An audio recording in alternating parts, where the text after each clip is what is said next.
Welcome to Talking Business and Life with Claudio Relsano and Steve Mancini. Claudio and Steve will share their business and life experience to help you grow your business and improve your life. Here's Claudio and Steve. Good evening and welcome to Talking Business and Life. I am your co-host, Steve Mancini. And my name is Claudio Relsano, and as always, we appreciate you all tuning in.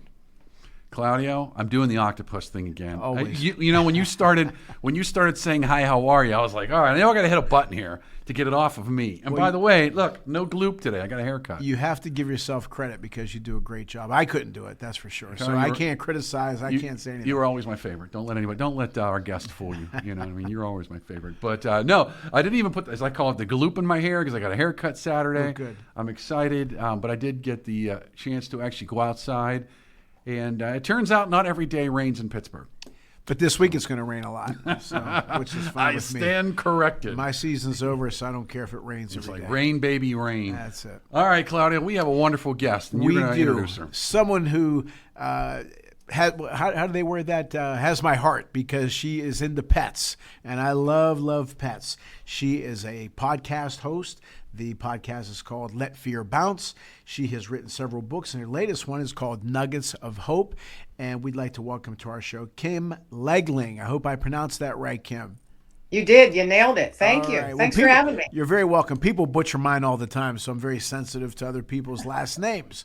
But Kim, you know what? I really do love pets, and I'll tell you, I had a dog from 1972 to 1988.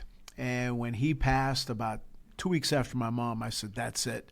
I'm never going to have another pet again because I just couldn't take the hit. I'll be honest with you. 36 years later, 33 years later, whatever it is, we have a cat, Silver, and we love that little cat. And she owns the house and she owns me. And we don't do anything without asking her first. But when did you start getting into pets and really taking it to another level, not just loving your pets, but writing books about it and talking about it? I've always loved animals. I'm one of those ones that when I was little, I was always outside in the woods. Mm-hmm. And I was always bringing home critters that I thought were hurt, but they weren't. They were just tiny and I should have left them where they were. Lessons learned. But, I was always out in the woods playing in the creek, playing with different critters and stuff and just very in tune with nature and animals and the neighbors' horses and chickens and all of that. And I talked my mom into letting me get a puppy because my best friend's dog had puppies. And that was the beginning. That was the beginning of it. I think I was 8 or 9 years old. And I've had a dog in my life ever since then. And you're right. When you say goodbye, it just rips you apart. It does. Rips you apart. And there were a couple times where I told myself too, I'm like, I just cannot do it again. I just can't. And then all of a sudden I get this little whisper in my ear. There's a dog out there that needs you. Because all my dogs, except for that very first one, have been rescues. And I'd get this little whisper, there's another dog out there that needs you. And I'm like, no, there isn't. I can't do it. But I would do it. I would do it anyway. So that's kind of how it started. It was just, I've always loved animals, no matter what they are. And I still do. I live in the country still. And, I feed all the critters, the deer, and I watch the possum and the ringneck pheasant. And we got a black bear that came through early spring and, all kinds of cool stuff that goes through the fields and the woods around my house. And it's just, that's where I breathe the best is when I'm home or, in nature. That's where I breathe. I'm a Christian, so that's where I pray the most. And that's where I'm at most peace. I got to say, great content, what you just said, but you also said something. You said the word crick. I was going to say something about really? that. I always say crick. It's not creek. It's not creek, I gentlemen. don't say it's creek either. I say crick. And there's a friend of mine, well, several from Las Vegas, from Louisiana. They said, what'd you say? I said, crick. That's how we say it. But anyway. That's right.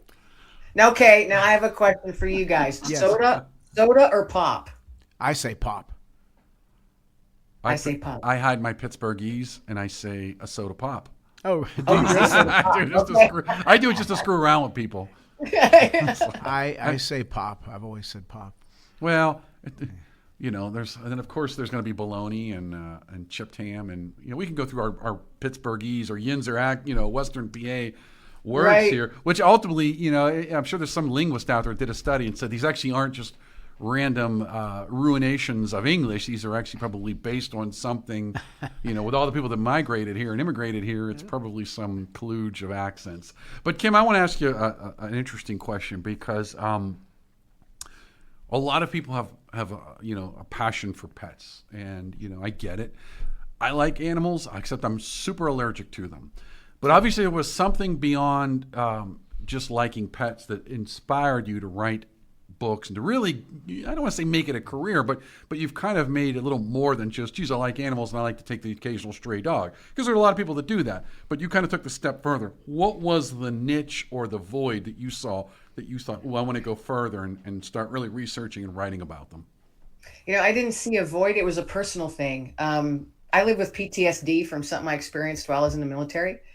And my dog Digger, the dog before the one I have now, had him for 14 years. He was not trained to be a service animal or anything like that. But he just intuitively was able to tune in with me. Like if I was going to have a panic attack or anxiety or a flashback, he got to the point where he could sense it in me before I could. And he would come, and he was a big dog. He's 105 pounds. He was a lab shepherd mix. That is a big dog. Yeah, he was a big boy. And he was my rock for 14 years. And he had a lot of hugs and a lot of tears in his fur over those years. And thousands and thousands of miles we walked. Thousands of miles, literally, we walked over the years. But it was him that taught me a lot, not only about myself, but how to pay closer attention to the animals, because they are talking to you. They are talking to you. Just pay attention. They're letting you know. And they're there for you 100% all the time. Doesn't matter if you're crappy or in a poopy mood or you yell at them and then you say you're sorry because you're like, it's not your fault. I'm sorry. I disagree on cats, but I'll take your word for it. I was Okay. gonna No, trust me. My cat's like that. Trust me. With you? Oh yeah. I never. Yeah, some cats are very independent. I understand that. But with Digger, I started writing down stories, conversations he and I would have, because I would look at him. He's one of those dogs where you could look in his eyes and you're like, you're almost human. I can see the way you're thinking right now.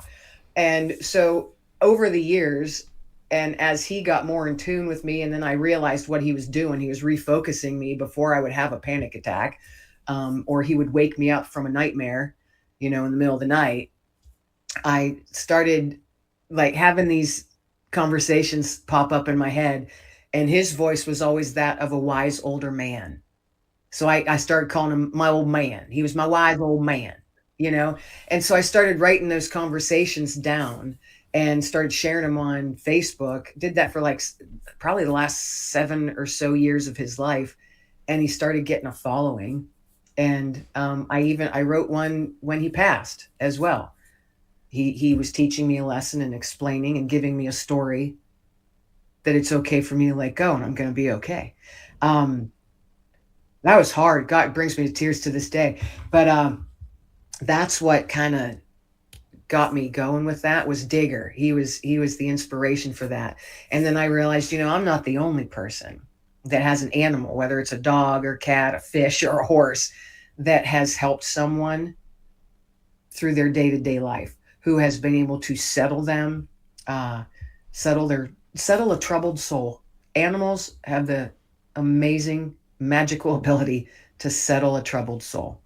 And I wanted to be able to share that. Now I want to chime in because first of all, thank you for your service, and I'm also retired military, and decades ago the concept of PTSD was like you were starting to broach it. Maybe 20, 30 years ago they were starting to maybe take it serious.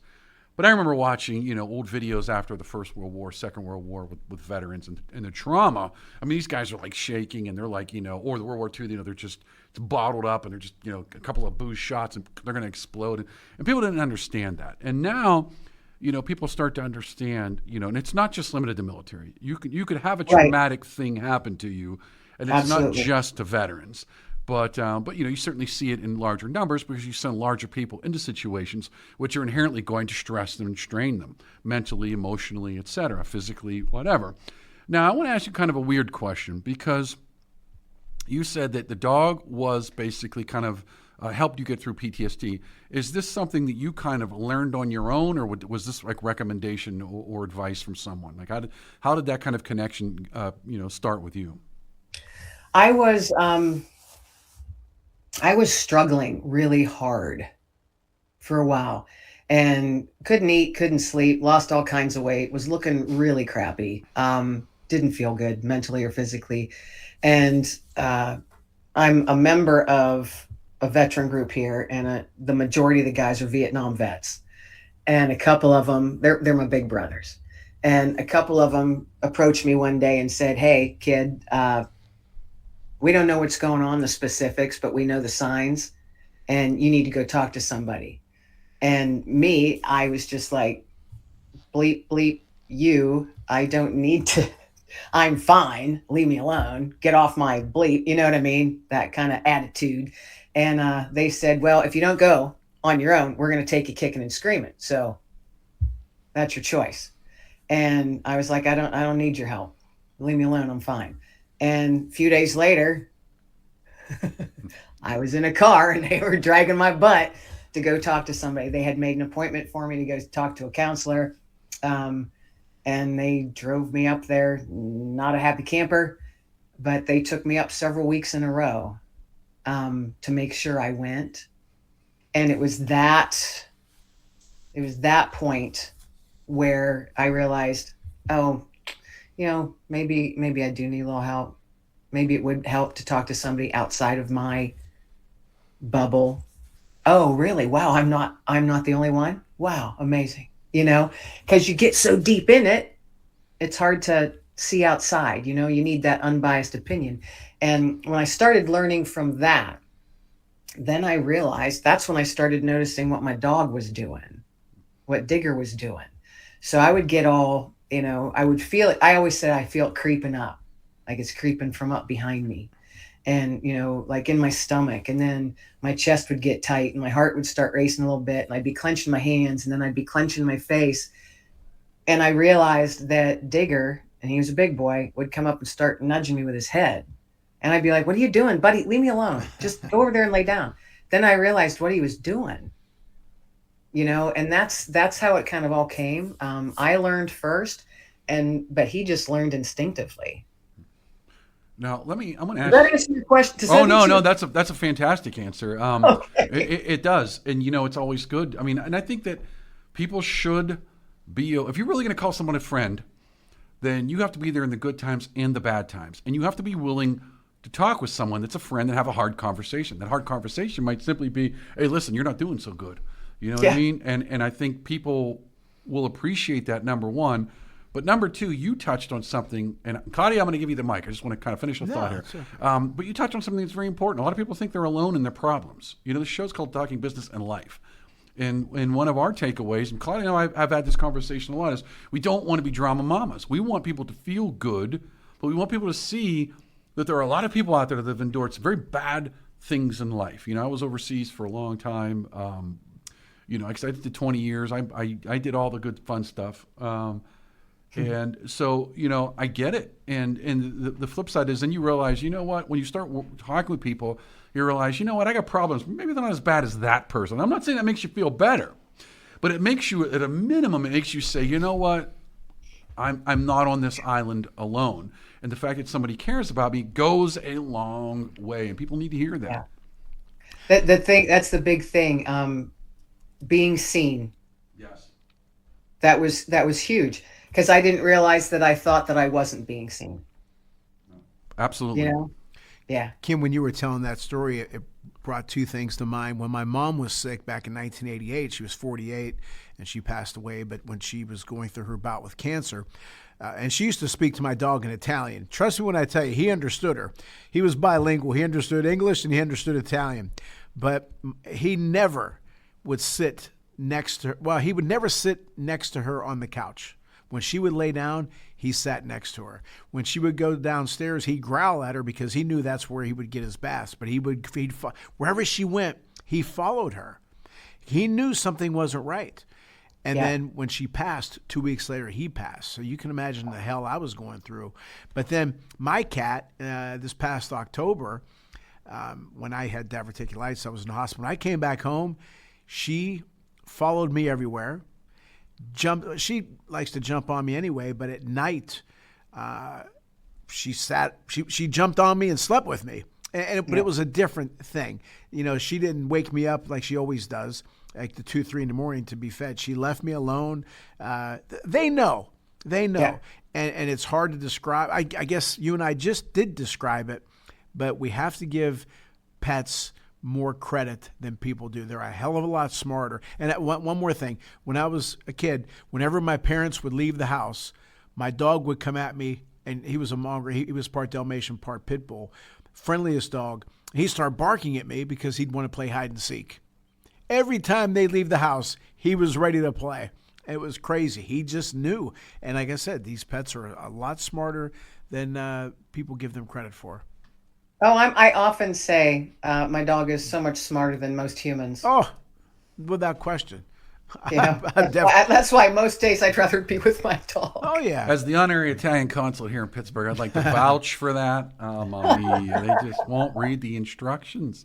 But anyway. And you said that your dog was bilingual in Italian. My dog, I've actually trained them in German, so they're bilingual as well. I believe it. And it wasn't, vocal inflections or anything like that. My mom would tell him again, he spoke, or he understood Italian, and it had to be Calabrese Italian too. I think it wasn't the Northern Italian, but it was funny. My friends would laugh when my mom would say something to the dog, and to Grover, his name was, in Italian, and he'd listen. It was hilarious. They still remember it to this day. But it was when we got him, like I said, in 1972. He was already 2 years old, so he lived 18 years. But it was so hard, and I could not have another pet for, like I said, 30-some years. And this one was meant to be for us. She kept coming over to the house, and finally, my wife was like shocked, and all my friends were shocked. I said, "Yeah, we kept her," but it was a great move. But my daughter loves her. We love her, but you obviously get attached, and she's a great little cat. But it's, like I said, it's just hard, like you said, whenever something happens. But tell us about a couple of your books, and we'll get to the latest one last. Okay. Kitchen Floor and Paw Prints on the Couch. Yeah, Paw Prints on the Couch and Paw Prints on the Kitchen Floor. This is the most recent one, Kitchen Floor. They are both anthologies from 23 and 24. They're anthologies, so there's about 20 stories with different people writing their stories about their pets and how their pets have enriched their lives or changed their lives or saved their lives, And so it's just, I reached out to people that I knew and then say, hey, spread the word if you've got a great pet story. And some of the folks wrote the story from their pet's perspective, and some wrote from both, like their perspective and their pets, having conversations and stuff. And just sharing, it's kind of like a Chicken Soup for the Soul book, only it's all about animals. Yeah. And it was so fun to put those together. And I do want to do a third one at some point. It's always nice to just have 3 and call it a series, And I tried to get some folks together last year to do it. It just didn't work out for whatever reason. And I was like, all right, well, then it's just not the right time to do it. So eventually there'll be a third Paw Prints book, and then that'll round out the 3-book series. But so fun and so many blessings, talking to all these different authors, and a lot of them had never written anything before. So it's the first time they're published, and, going through the whole editing process and all of that. But their stories are just amazing. I love it. You're going to, you laugh, you cry, you laugh, and then you cry some more. It's just, it's life, Yeah. It's life. And I so enjoyed doing those books. And my newest one is called Nuggets of Hope. And that one came out last year too. And that came about as I had been nudged, feeling very strongly nudged. And the word hope was showing up everywhere, like hearing it on the radio, seeing it on TV, seeing it on billboards, reading it, whatever. And I realized, okay, you're supposed to do something with this word hope. And I'm like, well, what am I supposed to do? Because I was not feeling hopeful. I was at a weird spot in life. It was kind of a dark, kind of a gray spot in life at that point. Sure. I wasn't filled with hope and sunshine and rainbows, like, yay. I wasn't feeling like that. And Well, I kept life will having do that to you for sure. Yes, it can do that at times. But the word hope kept coming everywhere, and I'm like, I don't want to give anybody hope. It was just, I was in that mindset. Sure. And I realized I actually am supposed to do something. So I remembered I had this little deck of cards. It was 6 cards I'd picked up when I worked in the corporate world. I'd picked up at a networking event, and they said on them, like, you're awesome, you're a rock star, you're amazing, stuff like that. Yeah. And I thought, okay, I'll go find those because I know I kept them. I tossed them in my purse. And the next time I went out running errands, I literally just dropped those cards places. I just dropped them in with the cookies, put one in a pocket of a pair of jeans, put one in by the motor oil, And I thought, okay, 6 little nuggets of hope, I'm good.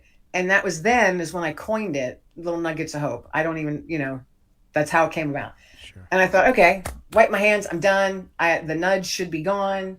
But then it wasn't. And the nudge just kept coming and coming. And then I realized, okay, well, I'm not sure what I'm supposed to do. And then I had this little whisper saying, you need to give hope to people. And I went, no, no.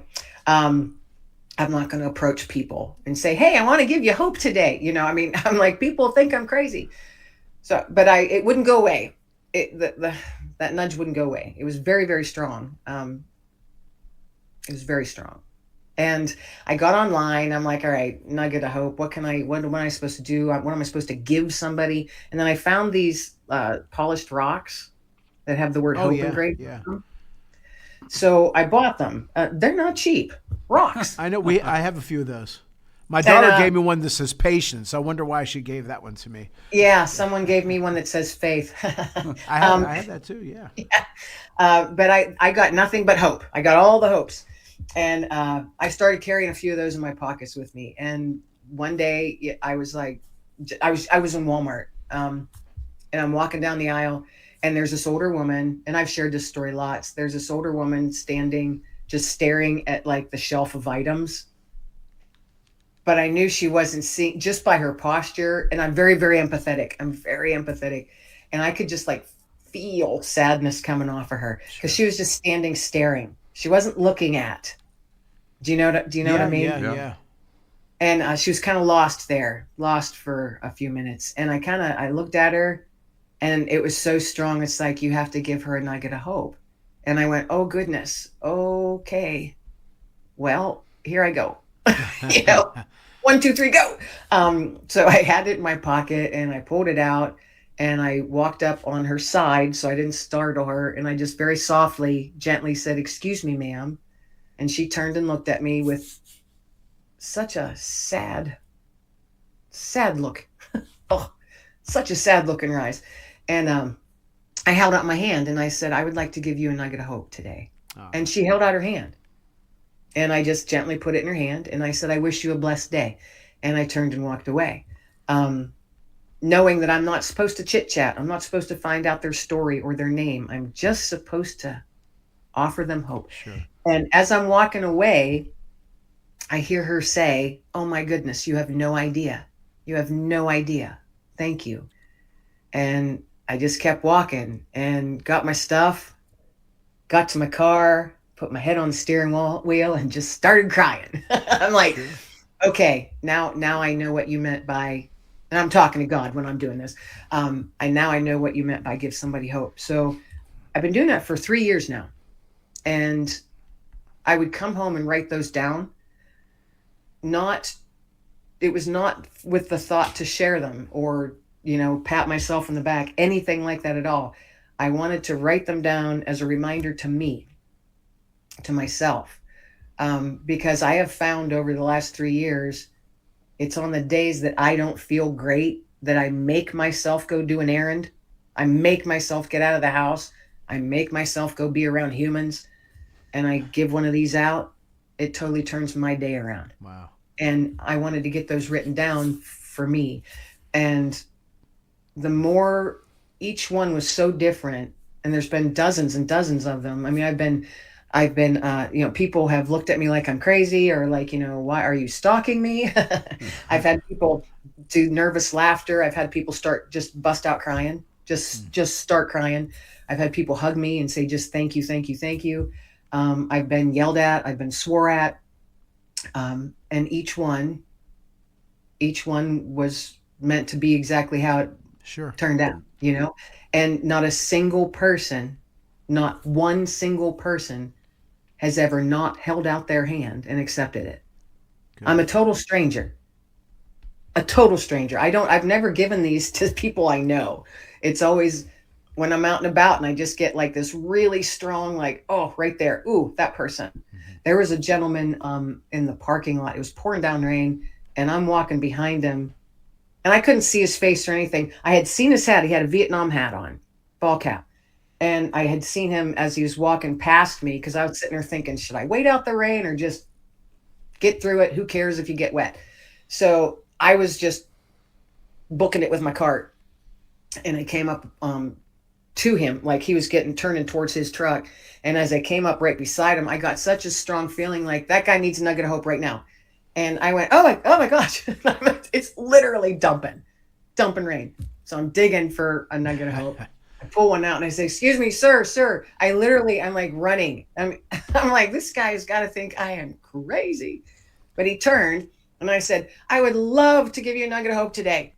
And he just looks at me like, what? I mean, it's pouring down rain. He probably wanted you to give an umbrella that said hope on it. Yeah, I know. He's like, what are you doing? And I just held it out. He held his hand out. And I said, I'm going to wish you a blessed day, sir. Be blessed. And I grabbed my cart and I ran to my car and was, I was drenched by then, putting everything in. As I got into my car, I 4 or 5 cars down, I just turned and glanced over it. He had not gotten in his truck yet. It's pouring down rain. He's just standing there, looking down at his hand, looking down at the nugget of hope, just standing there. And I'm like, okay, there was a reason then. I don't know what the reason was, but there was a reason that all of a sudden it was like, that guy right there. I mean, it's pouring down rain. I should have been running towards my car. You should have been running towards the creek, which is going to overflow. All right, Kim, we are going to be right back. We're going to take a quick commercial break, but you know what? This is the whole point of the show is that positive, uplifting atmosphere. And hope folks that are listening to this, this is what we're talking about. This is the way life can be. We so choose. You can either mire yourself in all misery and focus on your problems, or you can believe that other people have the same problems and you just, I don't want to say grind your way through it, but you work your way through it. There's always, that old adage, good times, and bad times don't last. Good times never last, but tough people do. Mine is bad times don't last, but neither do good times. Yeah. So you're going to go through the ups and downs. And ironically enough, Kim, the good book says, the rain falls on the just and the unjust alike. Yeah. So folks, we'll be right back after this message.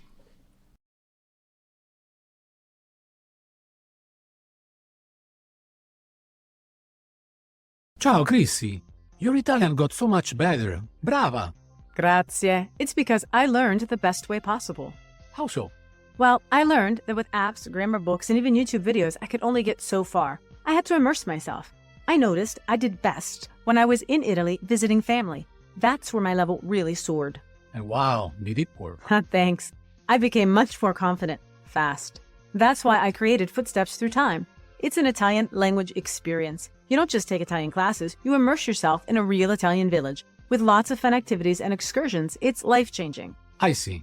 So, no more boring grammar, impersonal apps, just real conversations, real culture, and delicious food, of course. Exactly.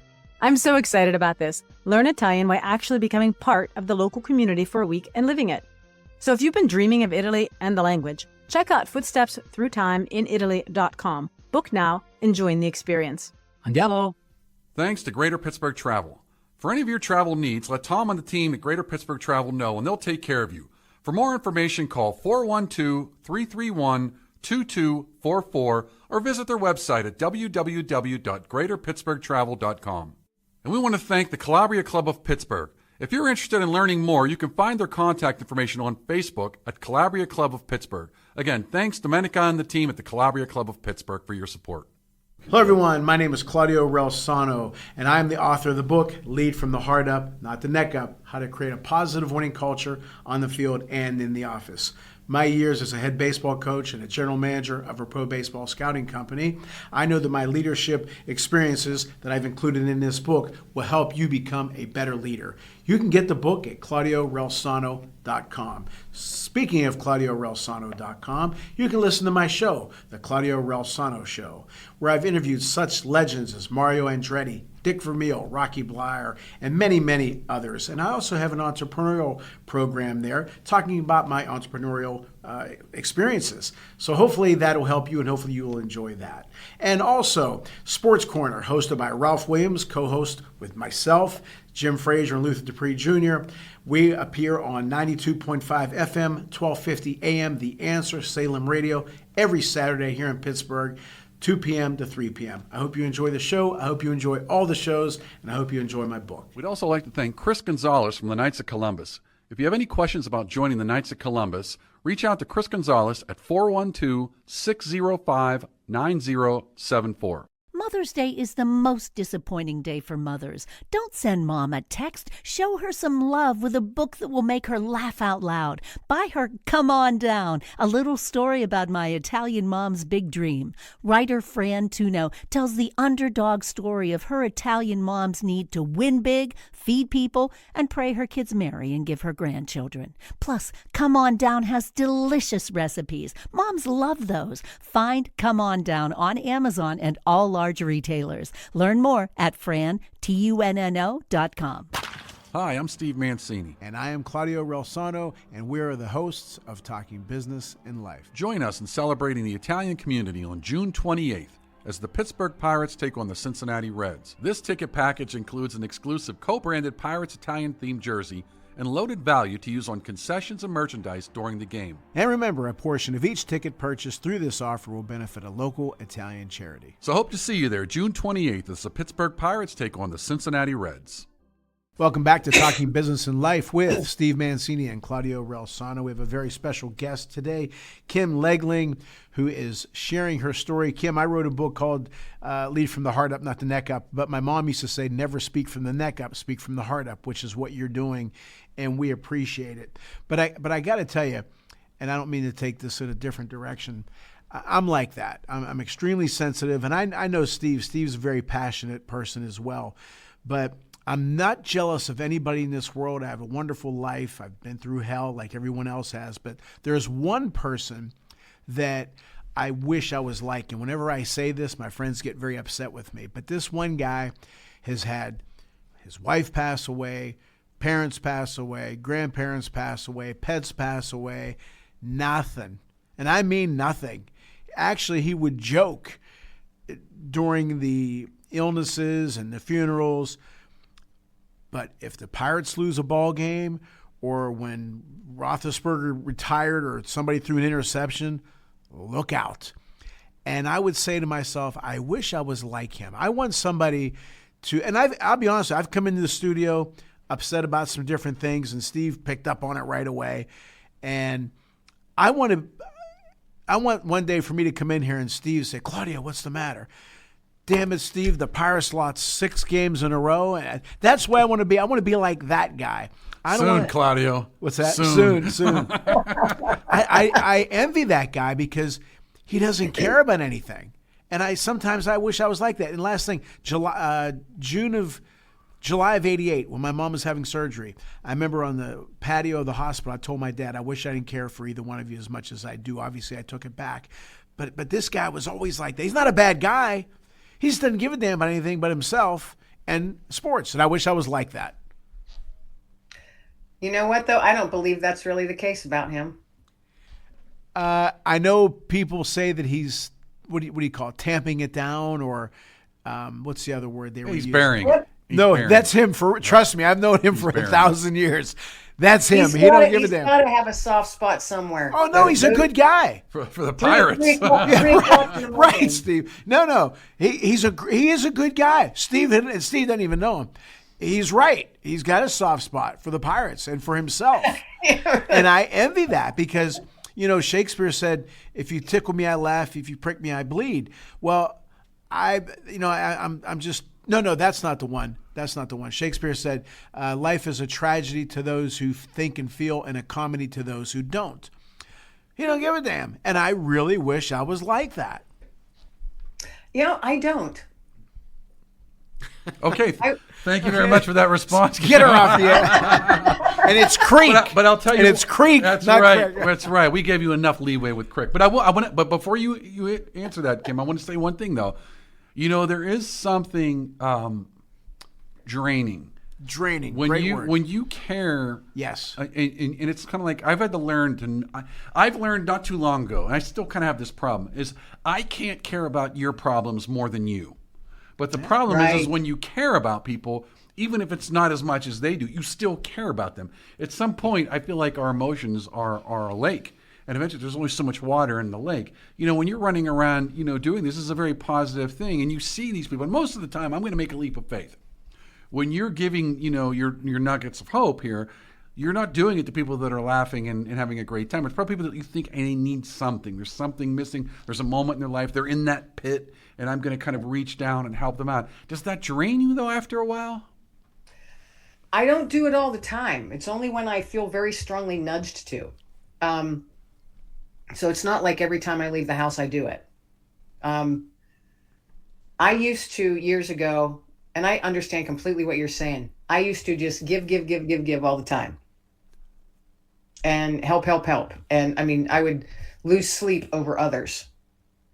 And then I realized this is not sustainable. And it took me a while. So I had to set boundaries, and I had to set them very strong. I couldn't softly set them. I had to bam, set them, period. And I did that probably, when I was around 50.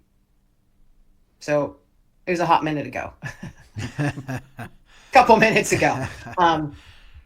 I realized that it wasn't sustainable, and I was just tired. And I got to the point where you're caring so much that you get to the point you're like, I don't give a shit at all. Well, you know what? Yeah. That's exactly what happens to me, because I get to the point where now you're numb. Now you're pissed off because anything good that you had to give, you've given it away. Now you got nothing left for you. Right, so there's no balance there. It's not sustainable. And balance. Claudio knows exactly what I'm talking about. But I'm the guy that doesn't say no at work, or at the volunteer stuff, whatever it is. And all you want is appreciated. I don't even. You know what the truth is? I'll take it, but I don't even want that. You know what I want? It's like, just leave me alone. Leave me alone. Leave me alone. I'll tell you why. I don't come to you with my problems, and I don't mean that. Now, but Kim, I'm gonna go back to you though. Everybody has that moment. The problem is it can't be every moment. Right. And I think therein is the problem with a lot of people that are, I don't want to just throw a blanket over a generation, because it's not necessarily an age thing, but I see it a lot. I see a lot with people, they just, any miscomfort, they don't know what to do. They can't handle it. And they want you to bail them out. They want someone else to solve their problems for them. I mean, even the simplest problems, it doesn't matter. And I'm going to transition gears to something with you here, because this is kind of an important question here. You talk about a pet helping you emotionally when you get into that, I'm going to call it a funk, but you and I both know what we're talking about here. How do you feel, though, when people kind of abuse that idea of, say, a service animal? Either because, they don't want to pay for the ticket, they don't want to transport their animal, or, oh my God, they're out of latte and I can't take it, and I need to drive my little poodle in because I can't take it.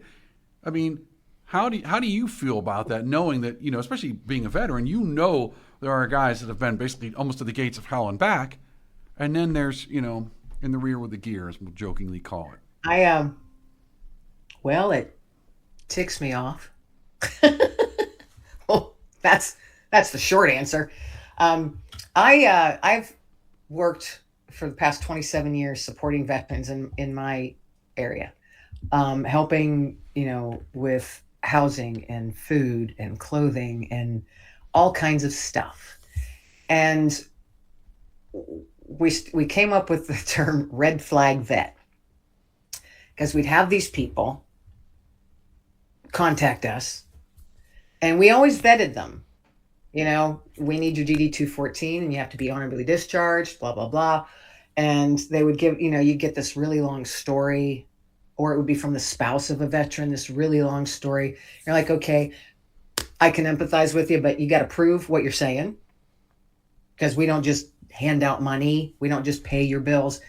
And I had, let's see here, not a lot, but probably three over the years.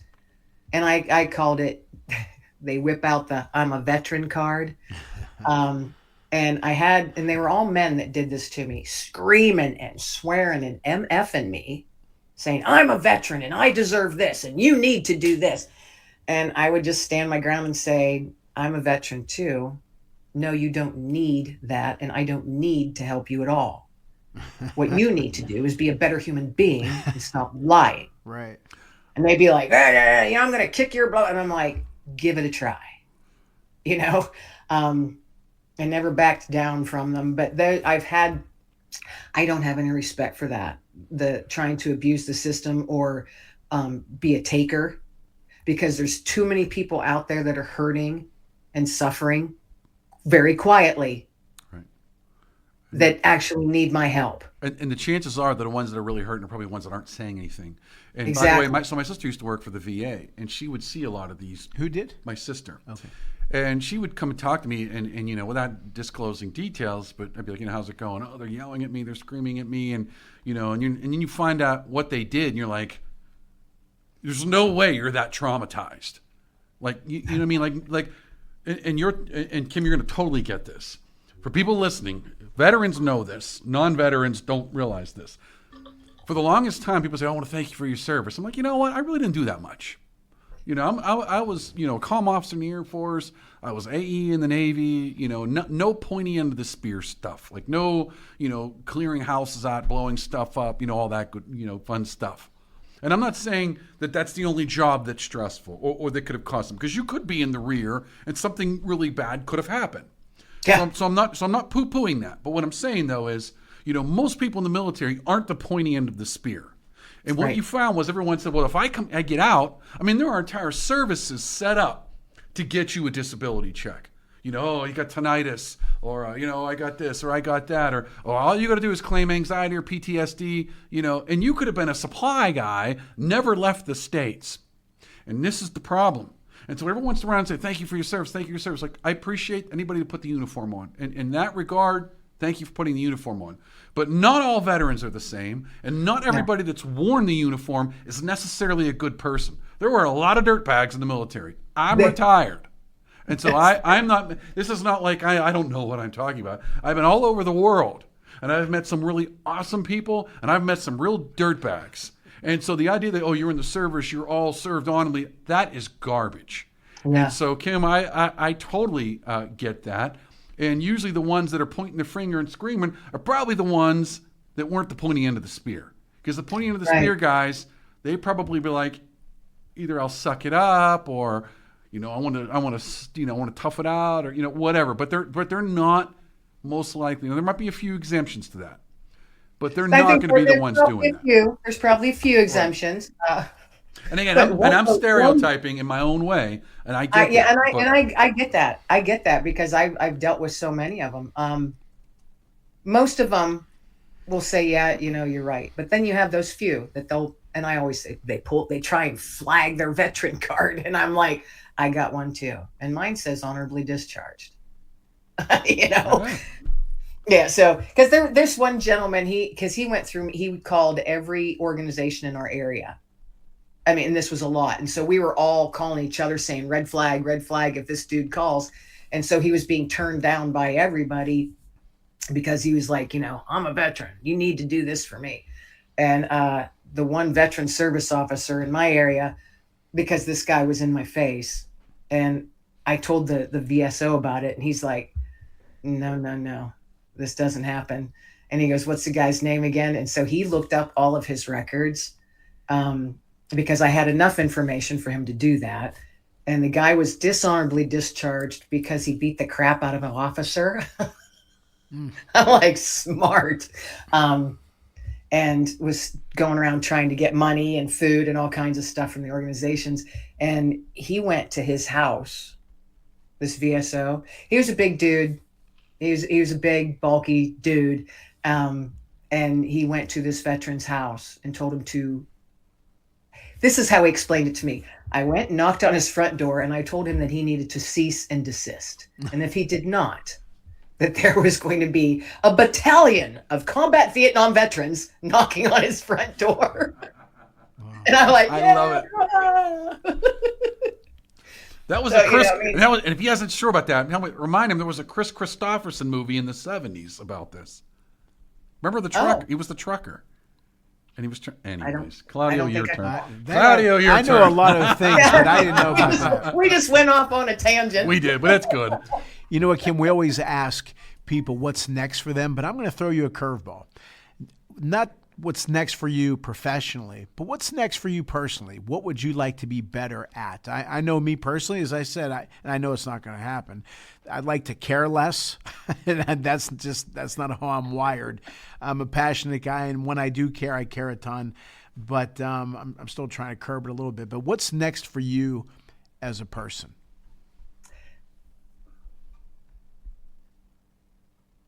You know, that is not an easy question.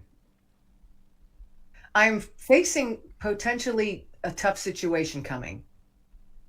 And so all my focus has been on that because it could be life altering, not in a great way. So I've been focusing on that. But outside of that, what I want to do is just each day, I just want to be a little bit better person than I was the day before. If I can help someone and I know that it's the right thing to do, then I'll do it. I want the discernment. I would love to have more discernment on. Sometimes I need to put more attention on myself, on my own well-being. So, discernment comes into play. But I think, I don't know, I'm kind of a simple person. I want to be a little bit better than I was yesterday, whether that's a person, whether that's a writer, whether that's a podcaster. And I want to continue. I love podcasting. I love doing my show. I love having guests on because I love to hear them, to actually see them and hear them. And I often tell myself and ask, upstairs, the big guy upstairs, make me a better listener. Please help me to hear this person, to actually see and hear this person today. Because sometimes that's all someone needs. That's all someone needs sometimes.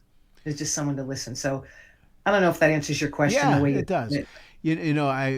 Something I really enjoy, we set up a little thing at my house, like a coffee section. So I really enjoy having coffee with my wife in the morning breakfast, with my daughter as well. But we have a cup that says, and we don't use it, we just have it to the side that says, enjoy today. So I look at that cup, even though some people try to screw it up, and not to make this about me, there's somebody that I'm dealing with that, it's a life-altering thing for me. There's a decision I have to make professionally. I mean, I can't stand the guy or his son, but that's another story. But I've asked Steve to bring me down from the ledge a few times. But anyway, I look at the cup. It says, enjoy today, enjoy today. And like I said, when I was in the hospital in October, I said, you know what, Claude, you're an idiot. Why the hell would you let somebody get to you that much? Eleanor Roosevelt said, no one can bother you unless you give them your consent. And I've given people their consent, and I'm working on that. But that's why I asked you that question. Maybe not so much. It was for me, like I've told Steve many times, a lot of our guests, I'll ask them questions because I want them to help me. And I want your opinion. And when you said something, I thought about Steve, because Steve's always doing this, that, and the other. And, he should maybe, I hope you don't get upset with this, Steve, but you should think about Steve a little bit. And I'm not excluding your family, obviously. I'm not talking about that. I am. But, and my dad was that way. My dad was always giving. And Steve used the word earlier, draining. And it's draining. Yeah. And he made another great point. I don't want you to do anything for me. Like my dad one time, he said to this one couple guys, you don't have to. My dad did a lot for these couple people, and he said, you don't have to do anything for me, But God, don't bust my back. He said something else. Don't bust my back. Leave me the hell alone at least, you know. But yeah, no, I was just curious of that answer for you or from you. And again, great answer. And all your answers were great. And every single one of your answers was from the heart. And I can tell looking in your eyes and how you are, and you're a passionate person. But real quick, you mentioned your podcast. We have to talk a little bit about your podcast. Tell us about that.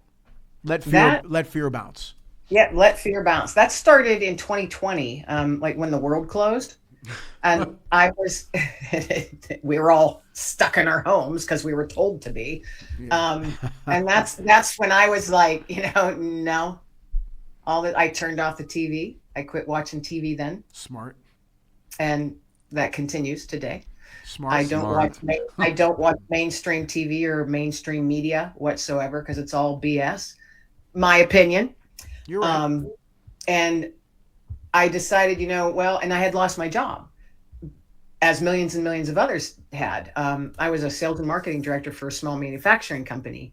And so I was on the road visiting customers. Well, all those doors shut. Sure. There wasn't nothing for me to do, And so, and I saw it coming. So I wasn't surprised by it. But still, I was at a certain season in life 5 years ago. And you're like, well, this isn't where I thought I was going to be at 50 some, right, and no job. What the bleep, And so I told myself, be really angry for 24 hours, Kim. That's it. Give yourself 24 hours, be really angry. And I did that. And I did it really, really well. I did that very well. Are there a bunch of broken dishes in Kim's house still? No, but the trees got an earful by now. The trees and my dog got an earful. And your dog, right. So for 24 hours, I did a good mad, and I did it really good. And then the next day I woke up and I'm sitting on the side of my bed. I'm like, all right, Kim, I asked myself 3 things. What do you want to do? What do you like to do? And what do you have a passion for? Write it down, figure something out, pull up your big girl panties and make something happen. Did I know what I was doing? No. And I'm like, well, what's this podcasting thing? I don't know. So I Googled it. And that's when I started it. Boom, right then. And not knowing what I was doing. I had a really old laptop. I had no camera, no microphone. It was just, really crappy. Didn't know what I was doing, but I'm like, I can't sit here because I'm not one to sit and do nothing. Right. And so I'm like, well, I'll do this. So started doing that. Called a few people I knew through networking type things, and then got online and found some online networking things. So I met a bunch of women from all over the world because we were all in the same boat. And we all, I made friends that we still once a month have coffee with virtually from over in England and Australia. Nice. So it's, the connections that were made just seemingly random. But that's how it started. I just started having people on and chit chatting. And it was talking about, because the world was feeding us fear. It was literally being chucked in our faces. That's for sure. And I'm like, what? I'm not letting this stuff land on me. And that's what I kept saying out loud to myself. That's not landing. I'm letting that stuff bounce. So I'd be like, all right, Kim, wake up every day. Time to armor up again. Because the D-man's got his little minions out there shooting his poison darts at me. And I want to hear him ping off my armor. So letting him bounce. So that's how the title came. That's how the show came about. And I'm in season 6. So like the 6th year now. Wow. And still going strong. It's not a huge show. I don't have like this massive following, but I really don't care because the people that I've met and the people I continue to meet are amazing. And the stories that they share, I realize, I don't go by numbers because if I focused on that, then I don't think that I would focus on my guests. Oh, I get it. That's just me. And to be honest with you, I don't believe a lot of the numbers, but that's another story. Yeah, I don't either. And that's I'm like, I don't want to delegate a person to analytics. Right, exactly. It feels icky. It gives me an icky feeling, right. So I want to. It feels like Major League Baseball. Ew. Yeah, exactly. Very true. Trust me. But so I love giving people a platform to share their story, just like you guys do. I'm sure you guys have probably met amazing people and heard amazing stories that have touched you deeply. Well, that includes Kim. Yeah. Oh, for sure. Yeah. For sure. We use the word impact. And so many people have had impact on me, and that's something that's important to us, to have impact on others. And I know you are doing that as well. And we're not just doing it for kicks. You know, there's a lot of reasons why we're doing it, but one of them is definitely to have impact on people. Yeah, I just enjoy it. I enjoy meeting new people. I enjoy chit-chatting, and the folks that have been on my show, they're like, Kim, you're just the most relaxed host. Thank you for making us feel so comfortable. You know, or they say we feel like we just, you know, like I just sat down with a friend that I've known for years. And to me, that's like the highest compliment. Yeah. You know, it's like, well, heck yeah, grab your coffee, sit back, let's go. You know, what do you want to talk about? So Kim, so funny you say that, because before the show, you know, Claudia and I always try and kind of game plan before a show, and I'm sure you do the same thing. And we, you know, I'll be honest, we were like, I don't know much. I didn't know you before the show, and Claudia obviously didn't know you. Knew a little bit about you. You know, you're an author and all that. We don't know you, but you're right. The minute you said veteran, you talk about all that, I'm like, man, it's like I knew you for 10 years, because we immediately have a connection. And I guarantee you, I probably know a lot about you now just because of some of your background.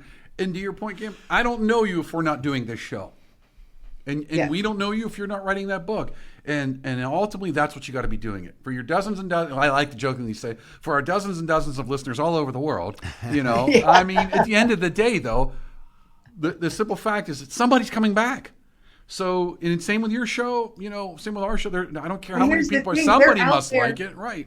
They're most of the stuff is evergreen. So someone 5 years from now right. might go back, might stumble across an that's episode right. of yours. And all of a sudden they're binge watching Steve and they're going, who is this clown? Right. Anyways. But they're getting something positive from it, you know? And yeah, when I look at it that way, like long game, that I just sit there and go, man, wow.